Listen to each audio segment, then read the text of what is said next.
Bom dia pessoal, tudo bem com vocês? A gente está então iniciando mais uma semana de estudos e antes de mais nada eu espero que vocês estejam todos bem, espero que logo a gente volte ao sistema presencial, né, que a gente possa ter esse contato e esse diálogo presencial.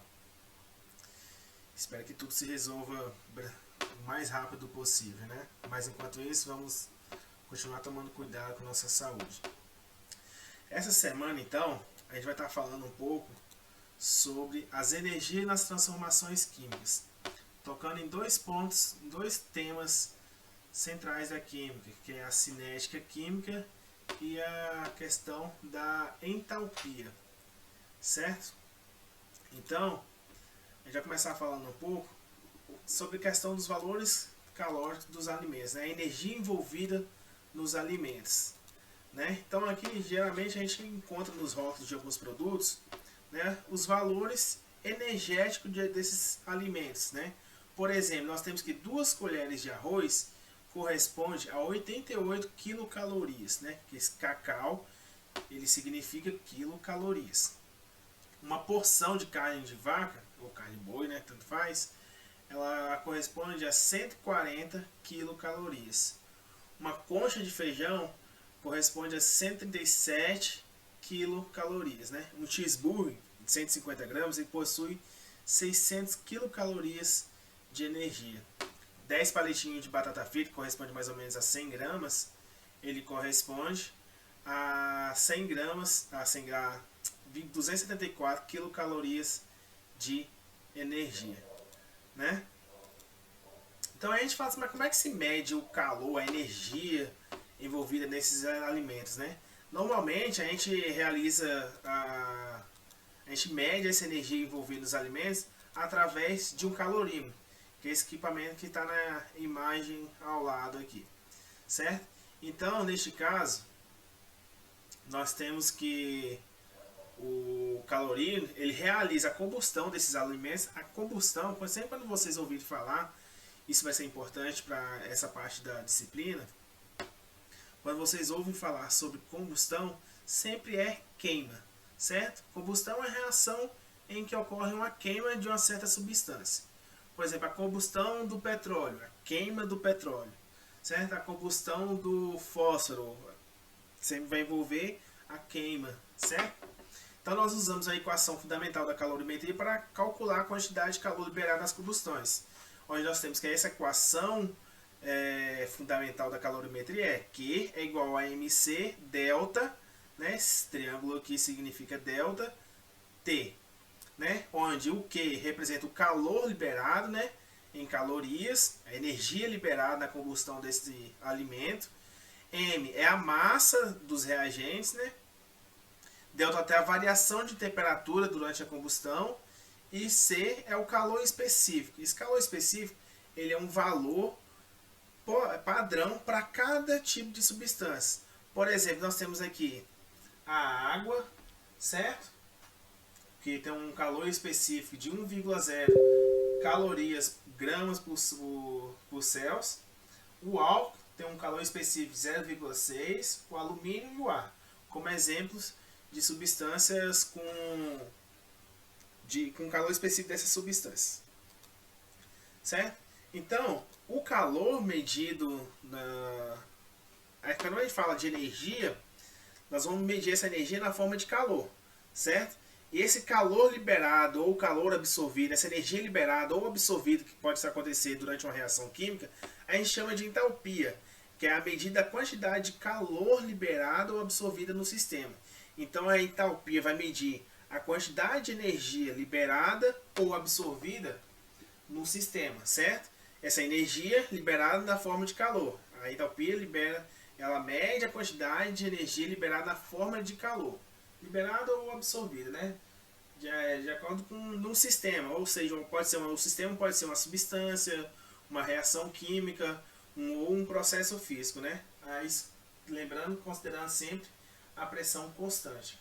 Pressão constante, lembrando, sempre quando falar pressão constante, temperatura constante, sempre quando falar alguma coisa assim, né, relacionada a constante na química, sempre é um valor que não vai se alterar, certo? Então representamos, sempre a gente representa a entalpia pela letra H. E na prática nós só conseguimos medir a variação da temperatura da entalpia, ou seja, a entalpia no início e a entalpia no final. Então a variação da entalpia ela é determinada pela entalpia final menos a entalpia inicial, certo? Então onde HF, que é a entalpia no estado final do nosso sistema, né? E HI é a entalpia no estado inicial. Então, para uma reação química, nós teremos sempre, isso aqui é uma representação de uma reação química, nós sempre vamos ter os reagentes formando, durante a reação, nós vamos ter os reagentes no início, né, que vão reagir entre si para formar os nossos produtos, que são substâncias formadas após o final da nossa reação, certo? Então nós temos o A representando reagentes e o B representando os produtos. Então no início, estágio inicial, nós temos reagentes, né, que é o A, e como estágio final nós temos os produtos, que é o representado pela letra B, certo? Então, sempre a nossa variação de entalpia, nosso ΔH da nossa reação, sempre vai ser a entalpia dos produtos, né, que é a entalpia do final, menos a entalpia dos reagentes, que é a entalpia do estado inicial, né? Então, ΔH sempre vai ser a entalpia dos produtos menos a entalpia dos reagentes, né? Então, quando houver absorção de calor, ou seja, nossa reação para acontecer, ela absorve calor, então nós vamos ter uma reação do tipo A mais calor formando B, ou seja, reagente mais calor formando B, certo? Formando produtos. Quando houver liberação do calor, então nós vamos ter uma reagente B formando produto A mais o calor, certo? Aí são dois tipos de processo. A absorção de calor, quando a gente fala que tem uma reação química em que ela ocorre com absorção de calor, nós falamos que essa é uma reação química endotérmica, ou seja, ela necessita da absorção de calor para que ela ocorra. Em processos que ocorre a liberação de calor, nós falamos que são processos exotérmicos ou reações exotérmicas, certo? Então aqui a gente tem que ficar atento, porque nós temos que a representação do que seria uma caloria, né? Então nós temos que uma caloria ela é igual a 4,18 joules. O sinal de J aqui ele representa a unidade de medida de joules, né? Ou seja, então em 1 quilocaloria nós vamos ter 1000 calorias, certo? O Kzinho significa 1000, né? E 1 kJ, 1 kJ é igual a 1000 joules, certo? Então lembrando, o calor é uma forma de energia, certo? Da mesma forma que então usaremos as seguintes unidades de calor na termoquímica, né? Eu falei. Então a termoquímica, pessoal, é a parte da termodinâmica, a parte da química que estuda as trocas de calor durante as transformações, sejam elas químicas ou físicas. Então, como vimos, os processos podem ocorrer por absorção de energia ou liberação de energia, né? Por exemplo, para a água ferver é necessário fornecimento de calor, certo? Enquanto que para a chama da vela, ela libera calor ao ambiente. Por exemplo, se está num lugar frio, se acendeu lá uma chama lá, seja de vela ou uma lareira, você vai observar que com o tempo o ambiente em que está localizado essa chama, ela vai aquecer, ou seja, a chama está liberando calor. Enquanto para a água ferver nós precisamos fornecer calor, né? Fornecer energia na forma de calor. Então são dois processos diferentes. No caso da água, nós temos um processo endotérmico, que ela precisa absorver calor ou energia, tanto faz, né? Energia ou calor, para que possa a água passar do estado líquido para o gasoso, no caso ferver. Enquanto no caso da chama, nós temos que a chama da vela, ela libera calor, ou seja, é um processo exotérmico, né? Agora nós vamos ver graficamente como é que nós representamos esses dois tipos de processo. Então aqui é bom observar aqui. Nós temos sempre num gráfico na termoquímica, nós temos um tipo de gráfico, né? O gráfico sempre vai ser representado no eixo Y. Nós vamos ter então, só pegar aqui. No eixo Y, nós vamos ter a entalpia, certo? No eixo Y a gente vai ter a entalpia aqui, né? E no eixo X nós vamos ter o caminho da reação. Então sempre, ó, a entalpia que vai crescer de baixo para cima, né? E o caminho da reação vai ser do início da reação até o final da nossa reação.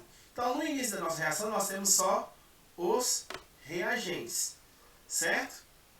Então, com o decorrer da nossa reação, os reagentes vão sendo consumidos para formar os nossos produtos. Então, os produtos são aquilo que nós vamos ter ao final da nossa reação, certo? Então, aqui nós temos que a entalpia dos reagentes, nesse tipo de reação aqui, ó, de reações endotérmicas, são aquelas em que a entalpia dos reagentes vai ser menor que a entalpia dos produtos, certo? Lembrando que a letra H representa a entalpia. Ou seja, nesse tipo de reação endotérmica, que a entalpia dos reagentes é menor que a entalpia dos produtos, a gente vê que é necessária uma absorção de calor para que essa reação ocorra, certo? Então, como a entalpia dos produtos ela é maior que a entalpia dos reagentes, ou seja, a válence ela é maior que a entalpia dos produtos é maior que a dos reagentes, então o nosso ΔH aqui ele vai ser um ΔH maior que zero, certo?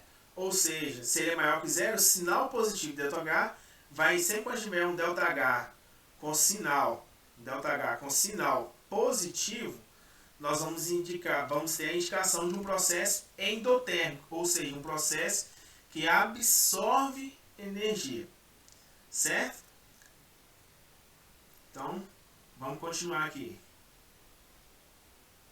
Então, como a entalpia dos reagentes é menor, para ocorrer essa reação é necessário, então, a gente fornecer energia para esse sistema.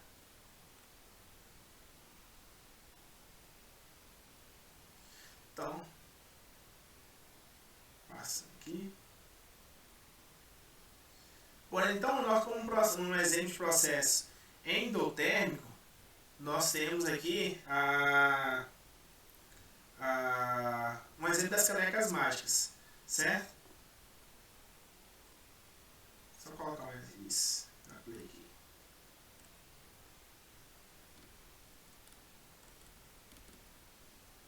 As canecas mágicas, pessoal, são aqueles tipos de canecas que a gente tem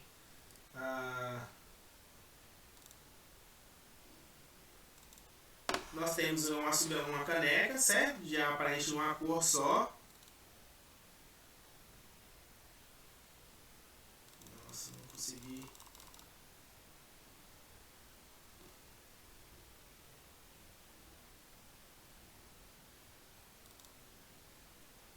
Então, nesse tipo de processo, os processos endotérmicos, nós temos como exemplo são as canecas mágicas. Então a caneca ela possui estampa preta, temperatura ambiente, ou seja, sem nada, sem líquido algum nela, a temperatura ambiente, que a gente considera a temperatura ambiente, a gente considera a temperatura por volta de 25 a 27 graus Celsius, certo? Então, com o tempo, então, nós temos que, ao adicionarmos água morna ou água quente a essa caneca, ela começa a revelar a imagem oculta dessa caneta, né? Dessa caneca. Quando adicionamos água fria, a caneca volta a ficar preta. Então, são um processo endotérmico, porque é necessário fornecer calor, neste caso, a gente fornece calor ao inserir na caneca o café quente. né? Nós fornecemos o calor do café para a caneca e ela revela então essa figura, a imagem que está escondida na caneca preta, certo? Ao mesmo tempo que quando a gente coloca água fria, essa caneca vai voltar a cor dela preta normal, certo? Então, no cotidiano nós temos como exemplos de processos isotérmicos, nós temos o exemplo como, por exemplo, quando a gente mexe, quando a gente coloca, vai lavar as mãos com sabão em pó.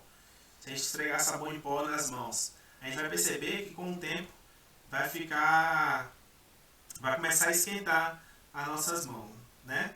Outro tipo de exemplo é quando a gente lava as mãos com álcool e água, a mistura de álcool e água, né? Pode ser vocês, esses são dois exemplos, vocês podem testar em casa mesmo. Se tiverem a curiosidade, pode testar em casa. Então, quando você pega lá um pouquinho de álcool lá, se tem em sua casa álcool 70%, né? E você mistura com água e esfrega nas mãos e passa nas mãos. Com o tempo vocês vão perceber que as suas mãos também vão esquentar, certo? Então, qual é a explicação para esses dois casos, de lavar as mãos com sabão em pó e lavar as mãos com álcool, certo? Então, tanto lavando as mãos, tanto para o sabão em pó quanto para o álcool, suas misturas com a água, elas liberam calor, ou seja, elas são um processo exotérmico, elas liberam calor. Ao ocorrer a dissolução do sabão ou do álcool na água, o processo libera energia ao ambiente. Nossas mãos sentem o aquecimento, certo? Então, a variação de entalpia nas mudanças de estado físico. Então, nós temos 3 estados físicos da matéria, né? Sólido, líquido e gasoso, certo? Então, quando nós temos a passagem da matéria do estado sólido para o líquido, nós chamamos esse processo de fusão. Quando a matéria passa do estado líquido para o gasoso, nós chamamos de vaporização, certo? Então, quando a gente tem nos processos endotérmicos, nós temos o sentido de ida, ou seja, do sólido para o líquido, do líquido para o gasoso, nós temos os processos endotérmicos das mudanças de estados, certo? Agora, quando nós temos a volta, ou seja, do gasoso para o líquido e do líquido para o sólido, nós temos processos que são chamados de exotérmicos, porque eles vão liberar energia, certo? E isso vai estar sempre associado ao grau de organização das moléculas. Nós percebemos que no estado sólido, as moléculas vão estar organizadas de modo bem ajuntadas. Vocês percebem pela figura aqui que as moléculas estão todas organizadinhas, todas bem juntinhas, certo? Ao passo que no estado líquido a gente já percebe um pouco de desorganização, as moléculas vão ter um grau de liberdade maior. E no estado gasoso as moléculas são totalmente desorganizadas, elas não têm um ajuntamento, né? Elas são bem separadas umas da outra, com uma movimentação muito grande, né? Uma velocidade cinética maior do que comparado com o estado sólido e com o estado líquido, certo? Ou seja, no estado sólido a gente percebe que as moléculas possuem baixa energia, enquanto no estado líquido, comparando com o estado líquido, uma energia intermediária, e no estado gasoso as moléculas vão possuir uma alta energia. Ou seja, quando a gente para passar do estado sólido para o líquido, é necessário a gente fornecer energia, por isso que o processo é endotérmico, certo? Agora, quando a gente, por exemplo, nós temos a molécula no estado gasoso que possui alta energia e ela vai passar para o estado líquido, né? Então a gente vai ter uma diminuição, uma perca de energia, ou seja, essa energia vai ser liberada. Por isso então que nós temos um processo exotérmico, certo? Então nós temos o estado padrão das substâncias. O que seria esse estado padrão? O estado padrão de uma substância corresponde ao seu estado físico e alotrópico mais estáveis nas condições ambientes. Ou seja, é a forma que essa substância se apresenta nas condições ambientes, que é considerado como 25 graus Celsius e uma pressão de 1 atm, né? Então nós temos então no estado padrão a entalpia padrão, que é a entalpia dessa substância no seu estado padrão, ou seja, no seu estado considerando a 25 graus Celsius e 1 atm, certo? Ou 760 miligramas de mercúrio.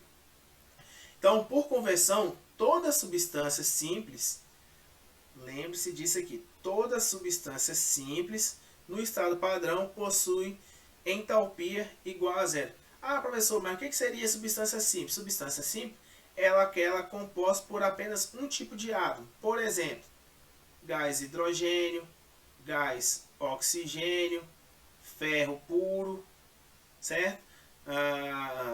Carbono puro, né? Todos esses são tipos de substâncias simples. Cloro, gás cloro.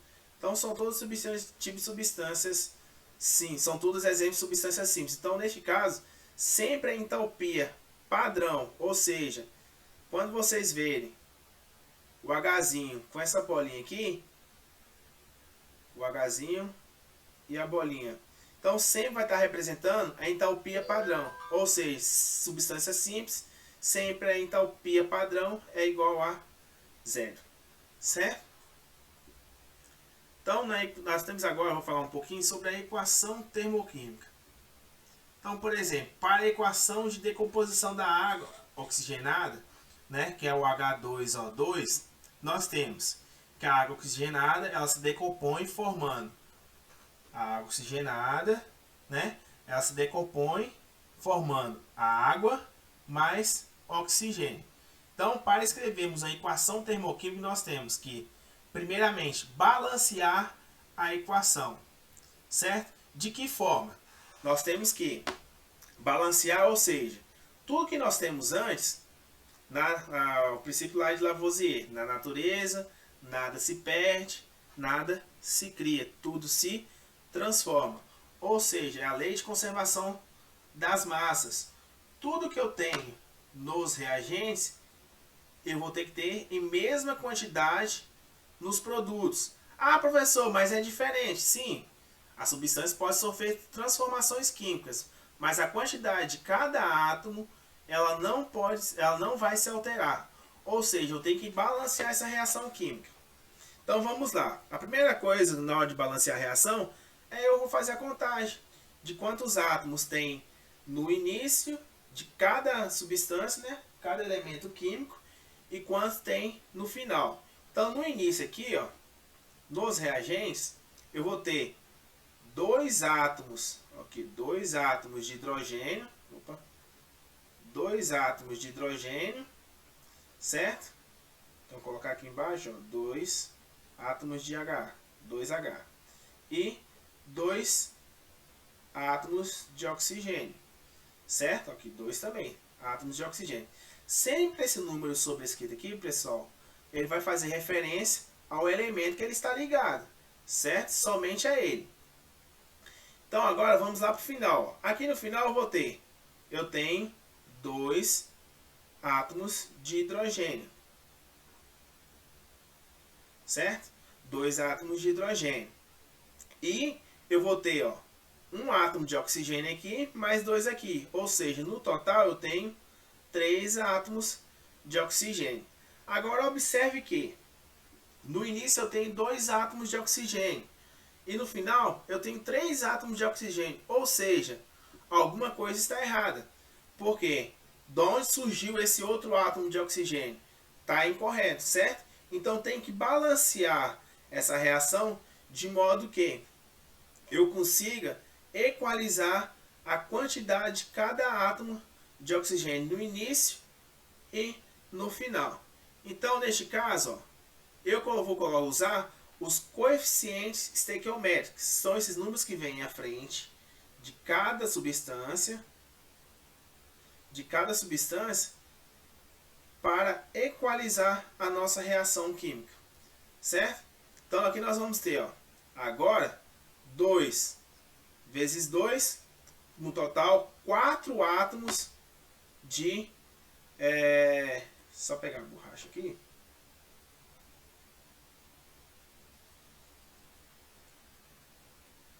apagar aqui agora e vamos fazer uma recontagem, certo?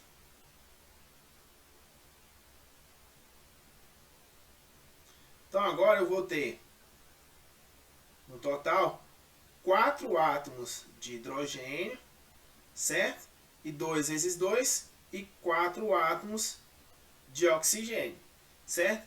Então aqui eu tenho, nos produtos, 2 vezes 2, 4 átomos de hidrogênio, certo? E agora eu tenho 2 vezes 1, 2 átomos de oxigênio aqui, mais 1 vezes 2, 2. Ou seja, 2 átomos de oxigênio aqui e 2 átomos de oxigênio aqui. No total eu tenho 4 átomos de oxigênio. Ou seja, minha equação está balanceada, certo? Eu tenho 4 átomos de hidrogênio e 4 átomos de oxigênio no início. E eu tenho 4 átomos de hidrogênio e 4 átomos de oxigênio no final, certo?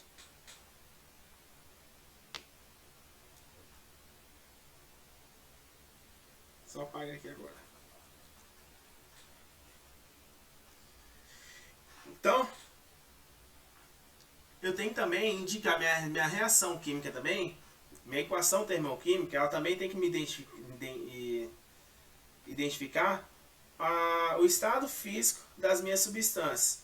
Então, sempre esses símbolos aqui que vem aqui embaixo, pessoal, ele vai representar o estado físico que a substância se apresenta. Sempre quando nós tivermos o L, que parece um izinho, mas é L, ele vai representar o estado físico líquido, certo?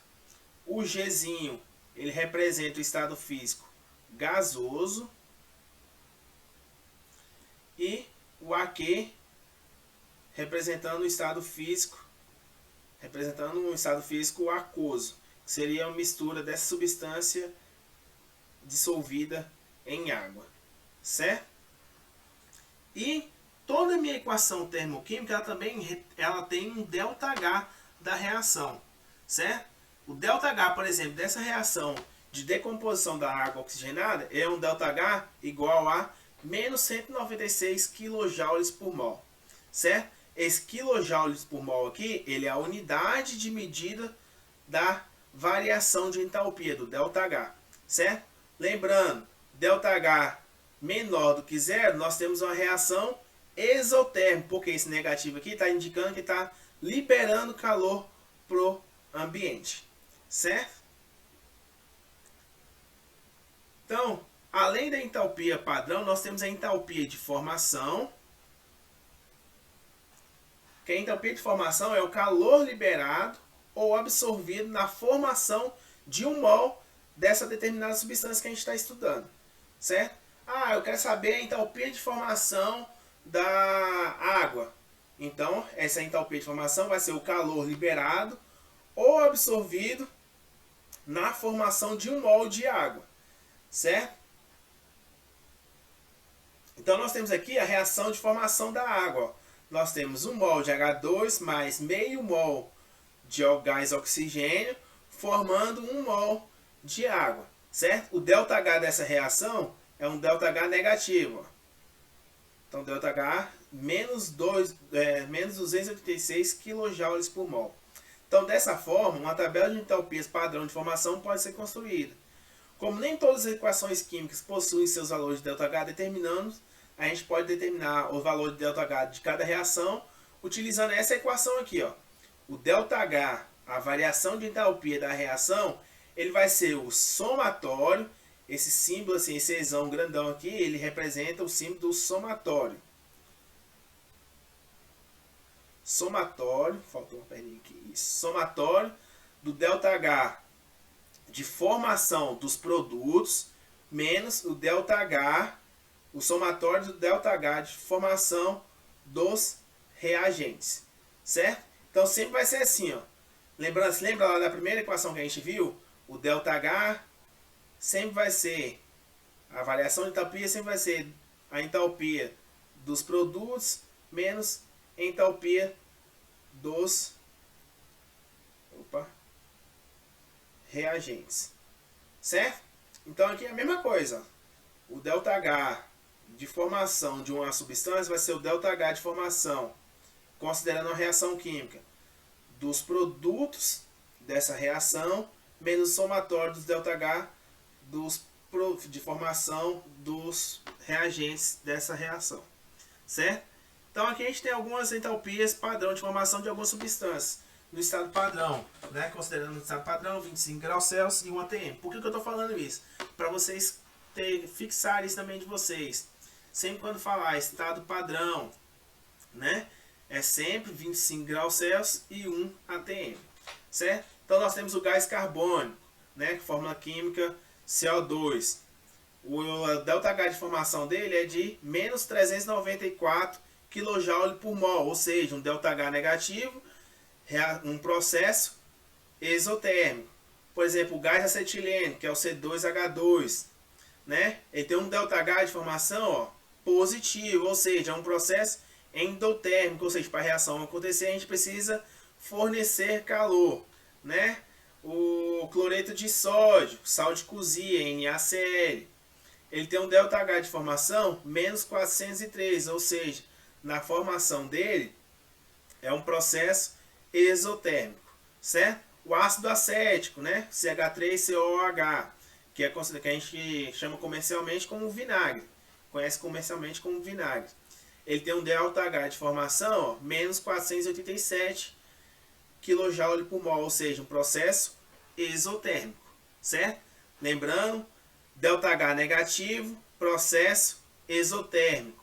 ΔH positivo, processo endotérmico, certo? Então, por exemplo, a gente vai calcular agora o entalpia de decomposição da água oxigenada. Então, no nosso calorímetro, a gente verificamos que a temperatura aumentou com a decomposição da água oxigenada. Como podemos prever o valor da entalpia? Ou seja, se durante a decomposição a temperatura aumentou, isso quer dizer que liberou energia para o nosso sistema. Então nós temos o processo exotérmico, certo? Se aumentou a temperatura, ou seja, liberou energia para o nosso sistema, então nós temos processo exotérmico. Logo, consequentemente, o ΔH ele vai ter que ser menor do que zero, ou seja, um ΔH com valor negativo, certo? Então vamos lá, ó. Usando as informações a gente vai lá, ó. Primeiro, a reação de decomposição da água oxigenada, né? Essa é a reação. Então a gente vai calcular utilizando a equação ΔH da reação é igual ao somatório ΔH dos produtos menos ΔH, somatório do ΔH de formação dos reagentes. Então vamos lá, ó. Então ΔH da reação ele vai ser igual somatório do ΔH de formação dos produtos. Vamos lá, quem são os produtos? É tudo aquilo que está depois da seta, que vem o final da nossa reação, é isso aqui, ó. Certo? Então nós vamos ter que vai ser igual, ó, colocar um colchete aqui, o ΔH de formação da água. Aqui tem um problema, pessoal. Por quê? A gente tem que considerar o nosso fator estequiométrico. Se nós temos 2 mols de água aqui, então tem como multiplicar o meu ΔH por 2. Certo? Mas, lembrando que é somatório, o ΔH de formação do oxigênio. Certo? Fechar o colchete. Então, isso é o meu somatório do ΔH. Isso tudo aqui, ó, é o meu somatório ΔH dos produtos.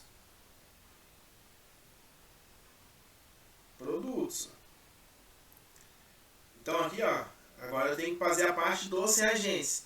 Então, aqui eu vou colocar menos o ΔH dos reagentes. Como reagente eu só tenho a água oxigenada aqui, ó, H2O2. Então venho cá e coloco, ó, a parênteses e coloco menos ΔH, lembrando lá de novo, ó, qual o número que está à frente, lembrando que eu tenho que colocar, multiplicar o valor de ΔH pelo coeficiente estequiométrico que estiver à frente da substância. Então aqui no caso 2 vezes o ΔH de formação da água oxigenada, H2O2, certo? Então isso aqui, ele vai me dar um valor, deixa eu apagar aqui, para a gente ver.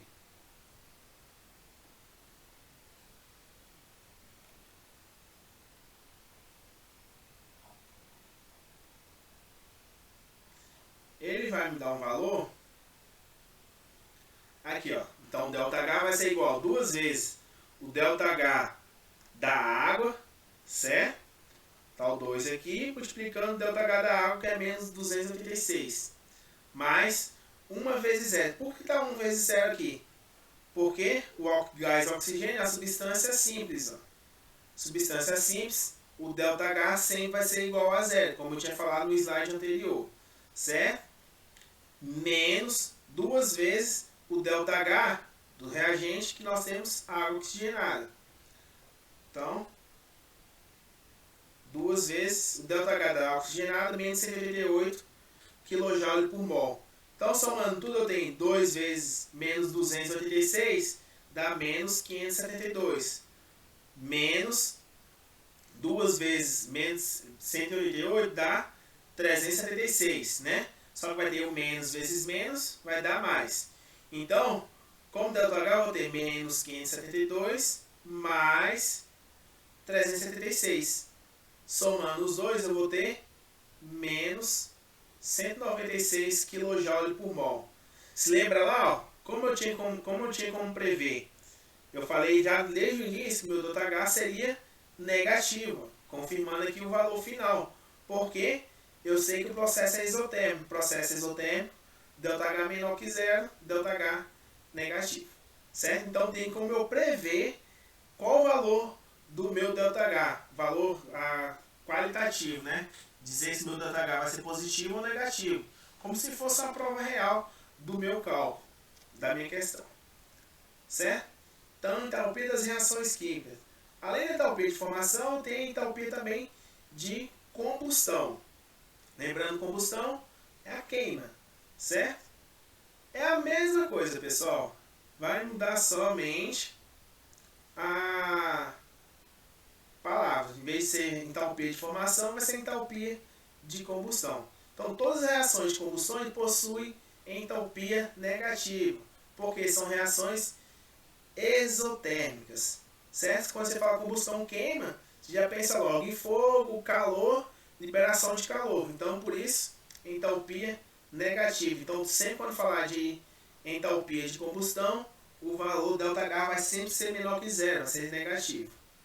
Certo? Energia de ligação. Então, a energia de ligação é a energia absorvida na quebra de 1 mol de ligações no estado gasoso. Então, nos reagentes acontece quebra de ligações, ou seja, eu tenho lá reagentes formando uma reação química, eu tenho lá reagentes formando os produtos, certo? Então, eu vou ter, para me ter a formação dos produtos, eu vou ter que quebrar as ligações existentes entre cada átomo dos meus reagentes para formar novos produtos. Não ocorre isso? Por exemplo, aqui no caso no slide anterior, que é da decomposição da água oxigenada. Eu vou ter que quebrar as ligações existentes aqui entre hidrogênio e oxigênio para me formar novas substâncias diferentes, certo? Para me transformar essa água oxigenada em água e oxigênio, eu tenho que quebrar essa ligação entre hidrogênio e oxigênio. Por isso que, no caso aqui dos reagentes, acontece quebra de ligações. Então, para ocorrer essas quebras de ligações, eu tenho que fornecer energia. Por isso que, no caso dos reagentes, a energia de ligação, ΔH, dos reagentes, nesse quesito de quebra de ligações, como vou ter que fornecer energia, ele vai ser um processo endotérmico, certo? ΔH maior que zero, ΔH positivo. No caso do produto, que vai ser a formação de ligações, o processo é exotérmico, certo? Então, para mim determinar a variação de entalpia da reação, a gente soma essas entalpias, tanto do processo, no caso de reagentes endotérmico, quanto do processo dos produtos exotérmicos. E ao final a gente vai ter o valor do ΔH da reação, que vai ser o somatório do ΔH de cada ligação que pertence à minha reação química. Então, o somatório de todas as energias de ligações observando os sinais. Aqui a gente tem um exemplo, que é um exemplo da uma questão da Universidade de Pernambuco, se eu não me engano é isso, do PE, agora me falha a memória. Então ele fala aqui, ó, a energia de ligação entre hidrogênio e nitrogênio em kJ por mol é igual a. Então ele quer saber qual é o valor da energia de ligação entre hidrogênio e nitrogênio. Então aqui nós vamos ter, ó, um nitrogênio ligado a 3 hidrogênios, certo? O NH3 é aqui, ó. Ele quer saber o valor de cada uma dessas ligações aqui, certo?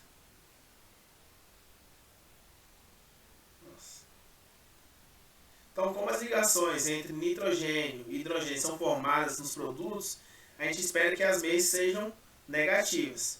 Se lembra lá? No caso dos produtos, para a formação de ligações, a gente vai ter um ΔH exotérmico, ΔH negativo, certo? Então a gente vai ter aqui todos os valores aqui, somando os valores das energias de ligação, a gente vai ter aqui um valor de ΔH, a ligação entre nitrogênio e hidrogênio é negativa, né, com ΔH de menos 386 kJ por mol, certo? Nós temos também como prever, determinar o ΔH de algumas substâncias através da lei de Hess. Então, o que a lei de Hess fala, pessoal? Que a variação de entalpia,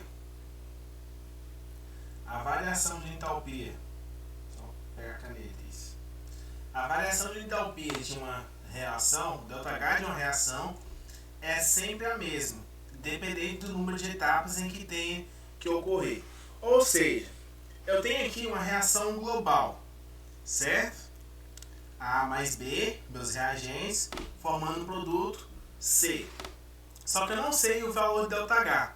Mas eu tenho 3 semi-reações, certo? 3 semi-reações que a partir delas, que eu conheço o ΔH delas, certo? A partir do ΔH delas, eu consigo determinar o ΔH da minha reação global. De que forma? Eu vou ter que somar essas 3 semi-reações aqui de forma a obter a minha reação global, A mais B igual a C. Ou seja, eu vou ter que modular essas minhas 3 semi-reações para obter como processo final a minha reação global A mais B igual a C. Ou seja, na primeira semi-reação aqui, ó, eu tenho que D decompondo, formando A mais K, certo? O meu A aqui, ele está como produto, só que na minha reação global, o meu A está como reagente, certo? O que eu vou fazer? Eu vou inverter essa reação. Quando eu inverto a reação, eu inverto também o valor do ΔH. Se o ΔH aqui é positivo, ele passa a ser negativo. Se ele é negativo, ele passa a ser positivo, certo? Então aqui nós vamos inverter, ó, a reação de forma que nós obtemos, invertendo aqui, colocar esse sinal aqui de inverter, certo? Deixa eu tentar fazer o sinal aqui de novo. Isso. Invertendo a minha reação, eu vou ter A mais K formando D. E aqui, ó, inverti também o meu sinal de ΔH. Ou seja, pessoal, a operação que você fizer, seja de multiplicação, seja de divisão ou de inversão do valor da minha reação, eu vou ter que fazer a mesma coisa no valor do ΔH dessa semi-reação, certo? Então aqui, ó, eu tenho na semi-reação 2, eu tenho D mais B formando M mais K, certo? Então, ó, o meu B aqui está como reagente, eu tenho que ter ele como reagente, ou seja, vou manter a reação do jeito que está, ó. D mais B, o B vai ficar reagente, para mim é o que eu preciso, certo? E aqui embaixo a mesma coisa, M decompondo, formando C, certo? Vou manter a mesma coisa, ou seja, eu só vou alterar a minha reação, a minha semi-reação 1, porque invertendo eu vou ter o A como reagente, certo? Ou seja, o que eu vou ter então? Como produto final, eu vou somar as 3 semi-reações. Eu tenho o K como reagente aqui, só que na semi-reação 2 eu tenho o K como produto. Somando os dois é como se eu estivesse subtraindo, ó, K e menos K, certo? Somando, então vai ter, ó, eu posso cortar aqui, ó, K e K de um lado, K do outro eu posso cortar. M de um lado como produto, M do outro lado como reagente, eu posso eliminar. E D na semi-reação 2 como reagente e D na semi-reação 1 como produto. Então também se eliminam. Ou seja, na soma dessas 3 semi-reações vai sobrar apenas meu A mais o B formando C, que é a minha reação global lá em cima. Então, ΔH dessa reação global vai ser a soma dessas 3 semi-reações aqui, ó. Vai ser o menos ΔH1 mais ΔH2 mais ΔH3. Essa é a minha entalpia da reação global. Ou seja, mesmo que eu desconheça o ΔH da minha reação global, eu posso calcular ele partindo de semi-reações que me possibilitem chegar a essa reação global, certo? Então vamos lá ver um exemplo. Então, a partir das entalpias padrão das reações de oxidação do ferro dadas abaixo, então essa aqui são as semi-reações, certo? Ele me deu 2 semi-reações. Ele quer determinar a quantidade de calor liberada a 298 Kelvin, que é a mesma coisa que 25 graus Celsius, certo? E 1 atm. Então, eu tenho minha reação global aqui, ó. Essa aqui é a minha reação global. Vou escrever aqui do lado, ó. Reação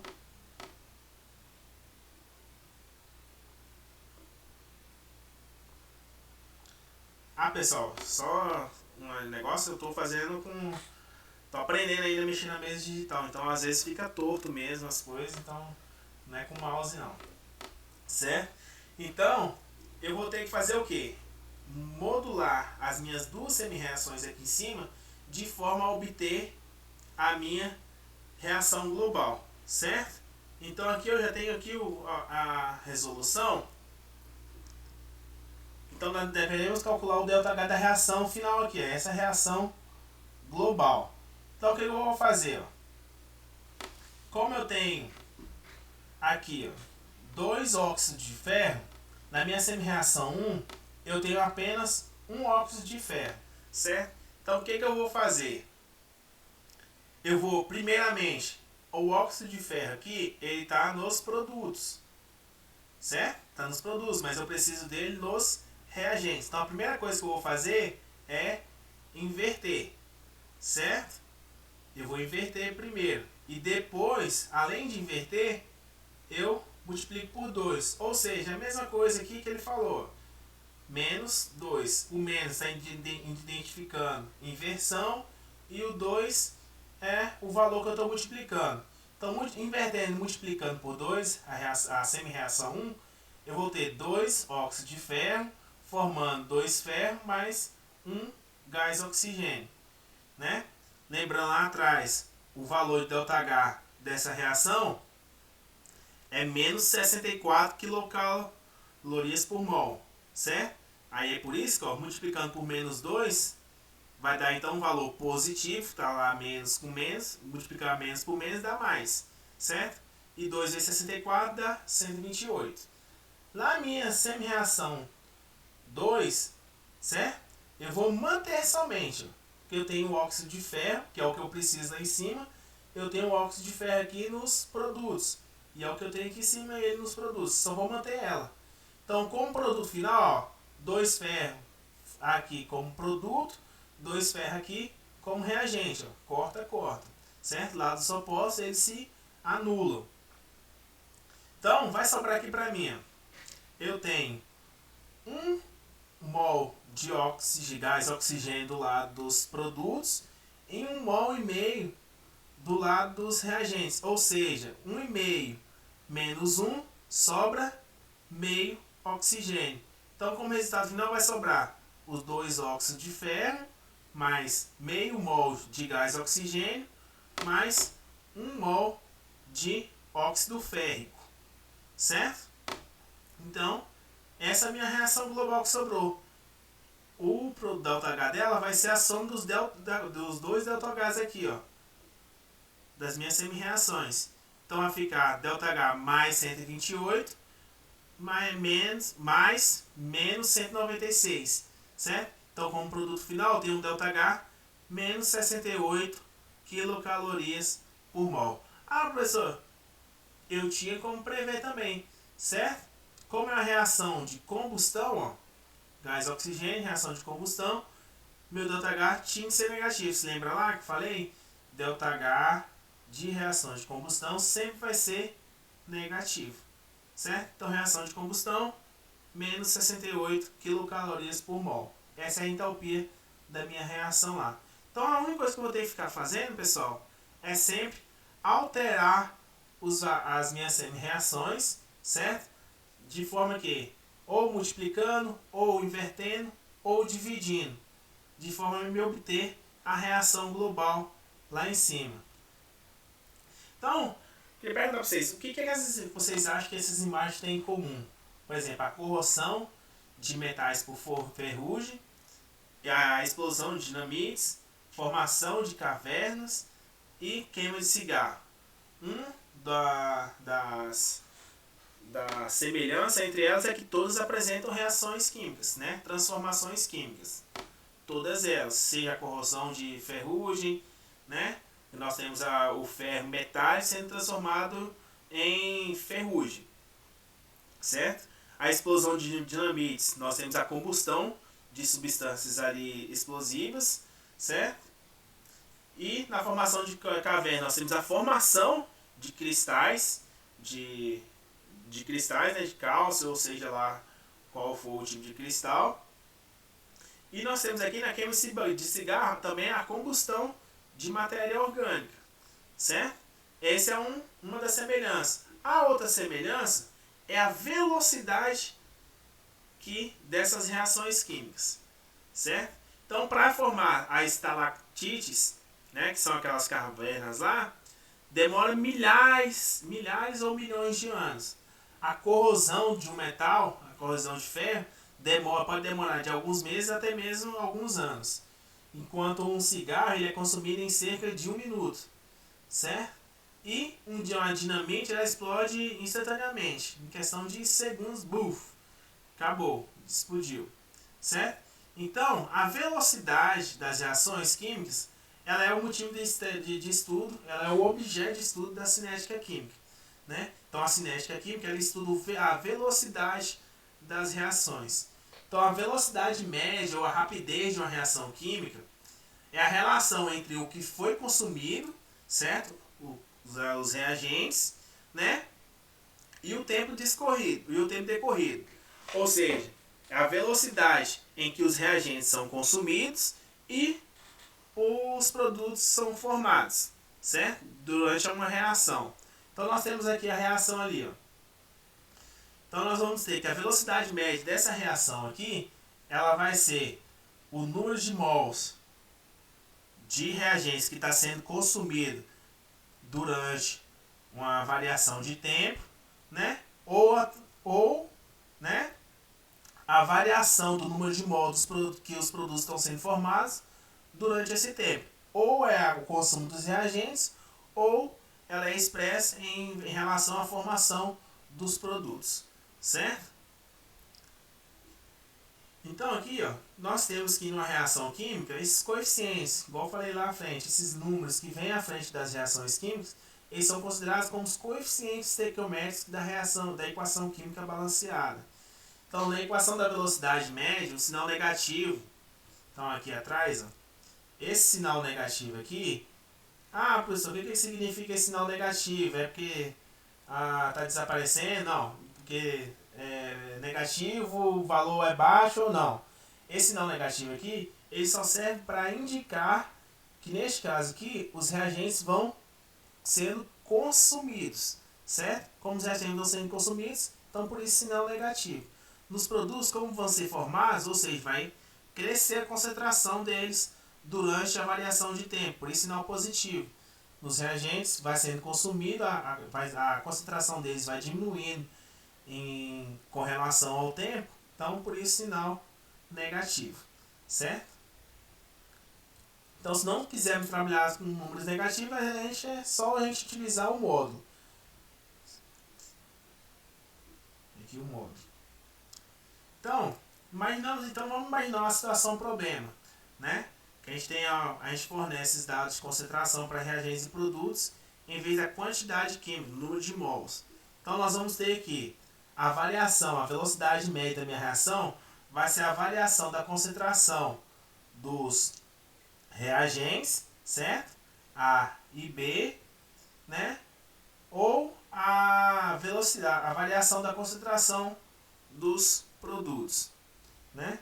Se a gente quiser saber a relação entre as velocidades médias reagentes e produtos, nós temos que a velocidade média, essa relação aqui entre as velocidades médias, né? A velocidade média do reagente A dividido pelo coeficiente estequiométrico de A e cada um dividido pelo seu coeficiente estequiométrico. Essa é a relação entre velocidade média de reagentes e produtos.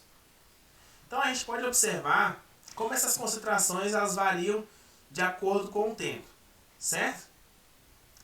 Então, por exemplo, no caso dos reagentes, eles vão sendo consumidos com o tempo. Então a concentração começa lá em cima, né? Começa alta e com o tempo, ó, a concentração ela vai diminuir, né?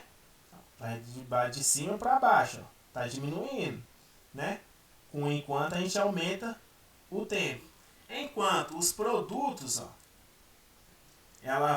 os produtos, ele começa com a concentração baixa, e vai aumentando enquanto o tempo vai decorrendo o tempo, vai aumentando o tempo, certo? Então, os reagentes, ele diminui a concentração com o tempo e os produtos, ele aumenta a concentração com os tempos.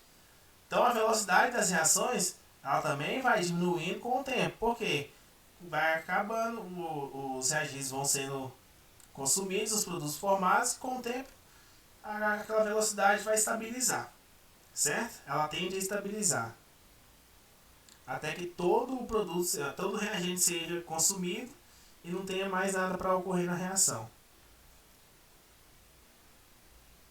Então, a velocidade das reações ela depende, primeiro, da frequência do choque entre as moléculas, certo? Para mim formar produtos, os reagentes eles têm que haver um choque entre as moléculas dos reagentes, certo? Então, a frequência com que esses choques ocorrem é que vai determinar a velocidade dessa reação. Quanto maior a frequência desses choques, maior a velocidade da reação, certo? Da energia da violência dos choques, ou seja, se esses choques são mais violentos, são mais fortes ou não, né? Determinando assim se as colisões vão ser mais eficazes, né? Por exemplo, quando você tem uns choques mais fortes, você vai ter colisões mais eficazes, ou seja, a velocidade de reação vai acabar aumentando. E da orientação apropriada das moléculas, como essas moléculas estão sendo colididas, se elas estão colidindo frontalmente, certo? Ou simplesmente triscando entre si lateralmente, né? Essa colisão ocorrendo frontalmente ou lateralmente. Colisões frontal, elas vão resultar em colisões mais eficazes, certo? Ou seja, aumentando assim a velocidade de reação. E nós temos então o complexo ativado. O que seria esse complexo ativado? Seria um estágio da reação química, um estágio que a gente diz intermediário, transição, que nem as substâncias nem estão na forma de reagentes, nem na forma de produtos. Seria o estágio intermediário da nossa reação, certo? Então, nós temos aqui uma reação química, se o complexo ativasse, ele estaria entre o reagente e os produtos. Então, nós temos aqui a nossa energia de ativação. O que seria essa energia de ativação? Essa energia de ativação, pessoal, seria a energia mínima necessária para que os reagentes eles comecem a formar o complexo ativado, certo? Então, é a energia mínima necessária para que os reagentes possam formar o complexo ativado e posteriormente os produtos, certo? Então, energia mínima necessária que o reagente deve ter para a formação do complexo ativado. A gente pode entender a energia de ativação como uma barreira que os reagentes devem ultrapassar para chegar no complexo ativado, certo? Então, o complexo ativado, ele vai estar aqui, nesse ponto aqui, certo? Antes da formação dos produtos. A formação dos produtos vai estar aqui, ó. Os produtos vão estar aqui, certo? A energia, então, neste caso aqui, nós temos a energia, um processo endotérmico, certo? É necessária energia para a formação do complexo ativado e posteriormente dos produtos, certo?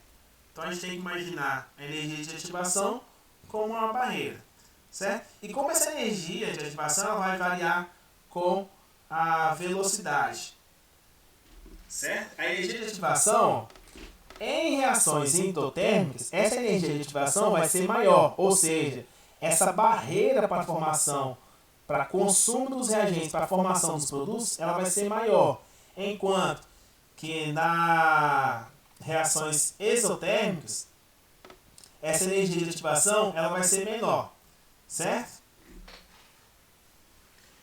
Então nós temos aqui, ó. Aqui, pessoal, dá para a gente verificar como é formado, dá para a gente calcular o ΔH da nossa reação através de um gráfico. O ΔH aqui, ó, ele vai ser essa diferença aqui, ó. Tá vendo? Esse Czinho aqui, ó, ele pode representar o nosso ΔH, que é a diferença entre a energia dos produtos menos a energia dos reagentes. Neste caso, desse gráfico aqui, ó, o meu ΔH, ele seria a energia de 3 aqui, ó, a minha energia dos produtos, menos a energia dos reagentes, que seria E1, certo? Agora, e provavelmente, como é a reação endotérmica, o meu ΔH, ele seria positivo, certo? Porque a energia dos produtos ela é maior que dos reagentes. Aqui, nesse gráfico aqui de uma reação exotérmica, a gente observa aqui, ó, a energia dos reagentes aqui, ela é maior que a minha energia dos produtos. Ou seja, quando eu for calcular ΔH dos produtos menos reagentes, então aqui o meu ΔH vai ser igual ΔH do produto, aqui é E1 menos E3, que é da energia dos reagentes. Nesse caso aqui, tá, pessoal? É diferente. Então, ó, como E3 ele é maior que E1, então o meu ΔH aqui, ó, ele vai ser negativo. Por isso, reação exotérmica.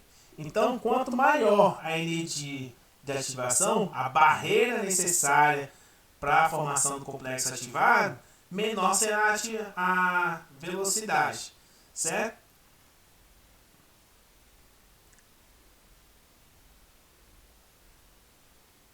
Então, a gente tem alguns fatores que vão influenciar a velocidade de uma reação química.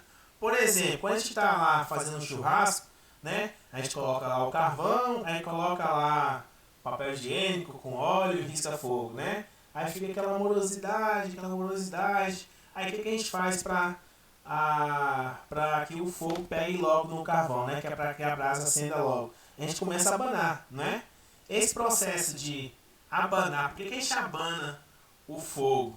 A gente abana simplesmente para fornecer mais oxigênio, aumentar a concentração de gás oxigênio, que é o combustível, que é o gás oxigênio, é um dos que participa do processo de combustão do carvão, né? Carvão lá, vamos pensar carvão como sendo carbono aqui, né? Constituído de carbono mais oxigênio, formando então, sei lá, o fogo aqui. Vamos pensar assim, certo? Ou seja, quanto mais rápido, maior a concentração de oxigênio, mais rápido, mais fogo a gente vai ter, certo? Então, por isso, quando a gente abana lá, a gente está aumentando a concentração de oxigênio, consequentemente, aumentando a concentração do fogo, né? Aumentando a quantidade de fogo no nosso sistema. Então, o aumento da concentração, ele influencia na velocidade da reação química, né? É um dos fatores que influencia na velocidade de uma reação química, né? Outro fator que influencia na velocidade de uma reação química é a temperatura, né?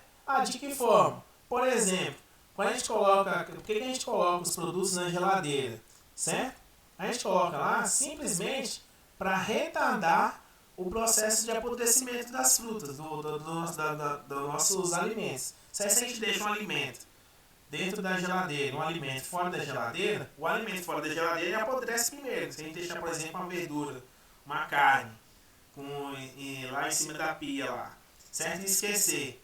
Com 2 dias aquela carne tá com odor péssimo, né? Tá podre. Enquanto se a gente deixar na geladeira, aquela carne ali vai aguentar muito mais dias conservada, certo? Então a gente coloca os alimentos na geladeira para conservá-los.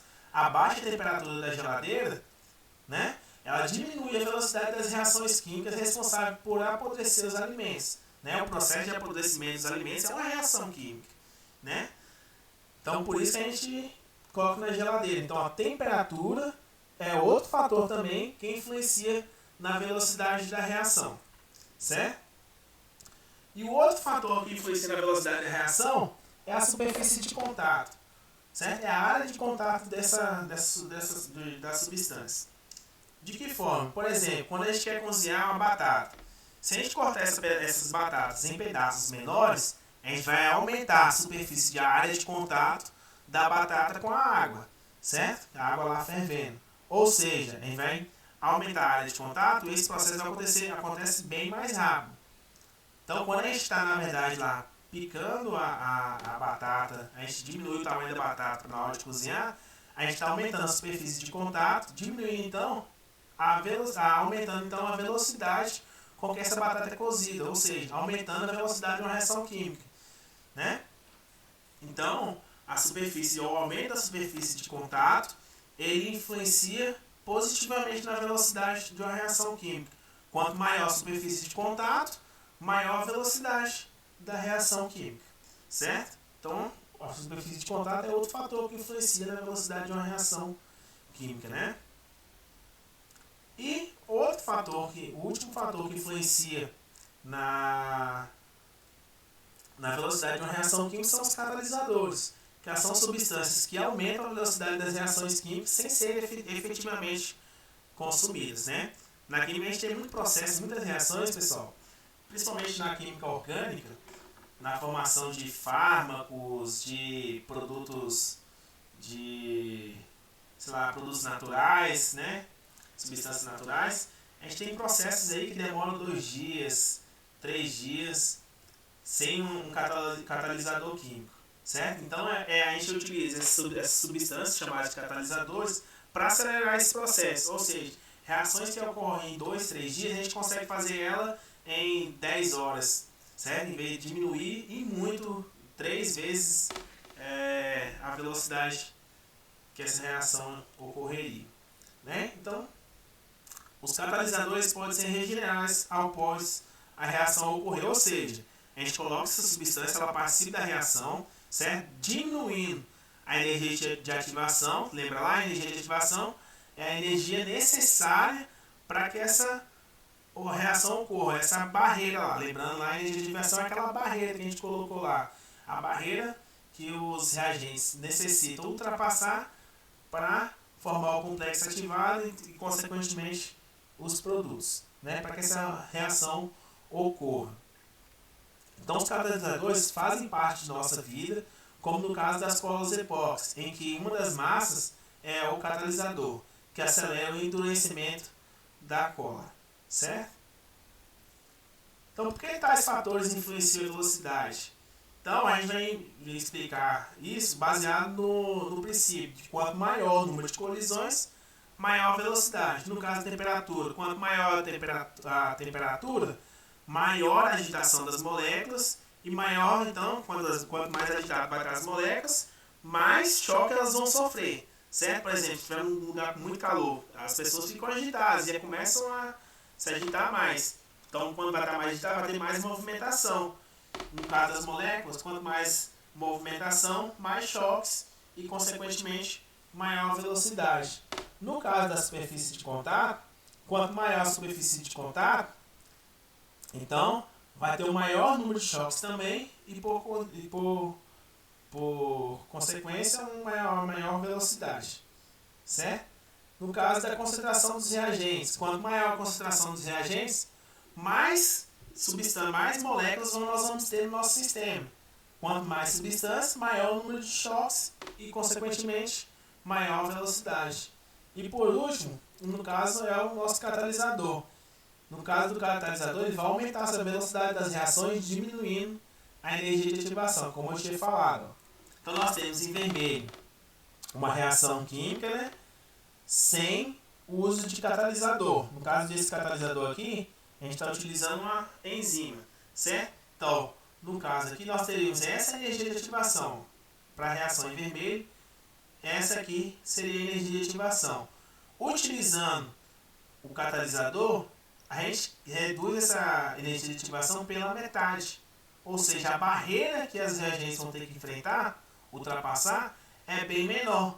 Então, por isso essa reação ocorre mais rápido, certo? Porque tem uma menor energia de ativação.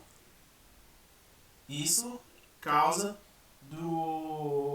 pela adição de um catalisador à minha reação. Então, as enzimas são catalisadores naturais, né?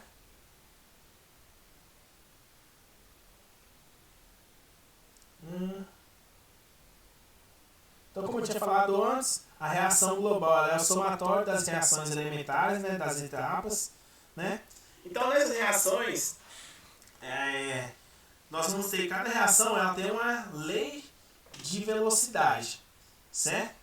A lei de velocidade das reações é proporcional à concentração dos reagentes. Por exemplo, para reação aqui, essa reação aqui, A mais B, formando C mais D. Cada um, esse o Azinho, Bzinho, Czinho, Dzinho, são os coeficientes estequiométricos da nossa reação. Então, a lei de velocidade de reação, nós temos que ela é determinada pela equação. Ó. V é igual a K, certo? Vezes a concentração dos reagentes. Tá, pessoal? Sempre concentração dos reagentes elevado, no caso aqui x e y, eles representam o fator, o coeficiente estequiométrico dessas reações. Isso considerando uma reação em etapa única, certo? X e y vai ser igual ao coeficiente estequiométrico da reação de etapa única. Nas reações elementares, os exponentes x e y são iguais aos coeficientes estequiométricos. É isso que eu estou falando. Reações elementares são aquelas reações de etapa única, né? Que ela ocorre só de uma vez.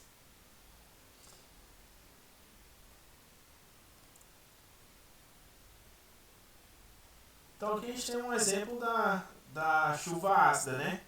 Nós temos a chuva ácida, ela ocorre em três processos aqui, três etapas. Primeiro nós temos o gás nitrogênio reagindo com o oxigênio, formando o gás nitroso aqui. Certo? Depois do gás nitroso, ele reage com o gás oxigênio novamente, formando o dióxido de nitrogênio. Certo? Depois o dióxido de nitrogênio reage com a água, formando o ácido nítrico mais o ácido nitroso. Então, como reação global, nós temos que nitrogênio gasoso mais oxigênio mais água, formando ácido nítrico, HNO3, mais o ácido nitroso. E a lei de velocidade é determinada pela etapa lenta da nossa reação, certo? A mesma coisa com enxofre. essa era a nossa aula de hoje, pessoal. Eu espero que vocês tenham entendido, certo? E na próxima aula a gente vai falar um pouco sobre equilíbrio químico. E qualquer dúvida que vocês tiverem, entre nos plantões, pessoal, lá pelo Google Meet. Se tiver, não precisa ter vergonha, né? Não tem nada lá, vou estar explicando o conteúdo para vocês. É importante isso, que vocês não fiquem com dúvida, certo? Principalmente porque a gente não está no presencial, então não tem como você tirar dúvida durante as aulas lá, né? Então, a alternativa é vocês entrarem nos plantões do Google Meet, certo? Qualquer coisa também pode me mandar mensagem pelo WhatsApp e já está no aplicativo Conexão Escola as atividades. Pode mandar as atividades por lá. Por enquanto a gente está recebendo também as atividades pelo WhatsApp, principalmente pelo WhatsApp. Mas eu acredito que a partir do próximo patch a gente vai estar utilizando unicamente o aplicativo Conexão Escola para postagem de aulas e também para entrega das atividades do patch, certo? Então, fique com Deus e até a próxima aula.